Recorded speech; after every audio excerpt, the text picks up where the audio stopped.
Report Syed Abdul Qadir Shah. Karachi assistant commissioner Hazim Bhangwar ने जोड़िया बाजार की मसाला गली और उसके अतराफ तजावजात के खिलाफ एक बड़ी और फैसला कुन कार्रवाई करते हुए सरकारी रेड कायम कर दी।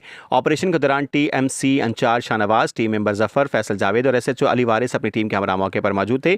तफसीलात के मुताबिक असिस्टेंट कमिश्नर हाजिम भंगवार की निगरानी में मसाला गली के अतराफ कायम गैर कानूनी थड़े, केबिन, स्टॉल्स और रास्तों में रुकावट बनने वाली तजावजात को भारी मशीनरी और अमले की मदद से हटा दिया गया।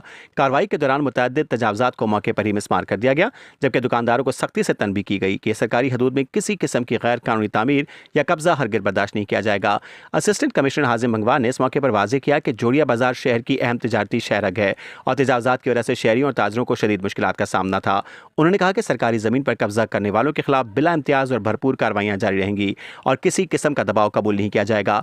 TMC इंचार्ज शाहनवाज, जफर और फैसल जावेद ने भी ऑपरेशन में भरपूर हिस्सा लिया और तजावजात के खात्मे को यकीनी बनाया, जबकि SHO अली वारिस और पुलिस की भारी नफरी ने सिक्योरिटी की सख्त इंतजाम किए ताकि किसी भी नाखुशगवार वाक़े से बचा जा सके। इंतजामिया का कहना है कि इस ऑपरेशन का मकसद आवाम को साफ, कुशादा और महफूज रास्ते फराहम करना है और आइंदा भी तजावजात के खिलाफ ऐसे दबंग और बिला इम्तियाज़ ऑपरेशन जारी रहेंगे। वाज़ेह है कि असिस्टेंट कमिश्नर आजम भंगवार की जानिब से हालिया दिनों में तजावजात और गैर कानूनी तामीरात के खिलाफ मुसलसल कामयाब कार्रवाइयाँ की जा रही हैं, जिन्हें शहरी हल्कों की जानिब से भरपूर सराहा जा रहा है।